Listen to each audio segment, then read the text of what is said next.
வணக்கம். இந்த வீடியோ சில பேர் என்கிட்ட அனுப்பி இது ஏன் நடக்குது அப்படின்னு சொல்லி கேட்டிருந்தீங்க.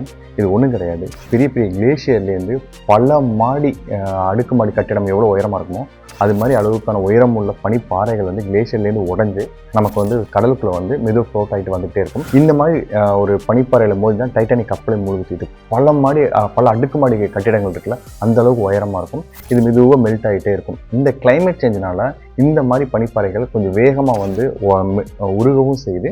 அதே நேரத்தில் நிறைய பனிப்பாறைகள் வந்து கடலுக்குள்ள வரவும் செய்யுது. இந்த மாதிரி ஃப்ளிப் ஆகுறதுனால நமக்கு என்ன பிரச்சனை அப்படின்னு சொல்லி நீங்கள் கேட்குறீங்க. ஃபர்ஸ்ட் ரீசன் ஏன் ஃப்ளிப் ஆகுதுங்கிறத நான் சொல்லிடுறேன். இது ஏன் ஃப்ளிப் ஆகுது அப்படின்னா கீழே வந்து அன்ஈவனாக வந்து மெல்ட் ஆகும். ஸோ அன்ஈவனாக மெல்ட் ஆகிறதுனால எந்த சைடு வந்து அதிகமாக மெல்ட் ஆகிருக்கும் அந்த சைடு அப்படியே ஃப்ளிப் ஆகிறதுக்கு வாய்ப்பு இருக்குது.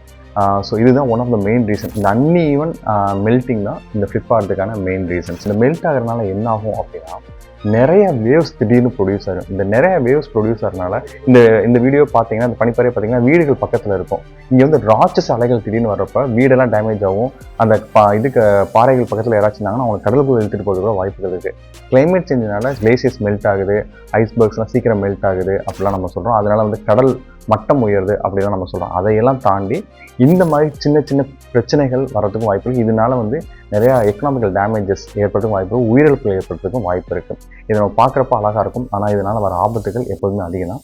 எப்போதுமே நான் சொல்கிறதான் இது மாதிரி பிரச்சனைகள் வரக்கூடாது, இது மாதிரி நிறையா கிளேசியர்ஸ் மெல்ட் ஆகக்கூடாது, நிறைய பனிப்பாறைகள் கடலுக்குள்ளே வரக்கூடாது அப்படின்னா நம்மளால் ரொம்ப சின்னதாக ஒரே ஒரு விஷயம், நமக்கு ஒரு பொருளை வாங்குறதுக்கு முன்னாடி நமக்கு இது தேவையா அப்படின்னு சொல்லி யோசிச்சு பார்த்துட்டு வாங்கணும். என் நண்பர் எப்போதுமே சொல்லுவார், ஒரு பொருள் உனக்கு தேவை அப்படின்னா உடனே வாங்காத, ஒரு நாள் தள்ளி போட்டு வாங்க.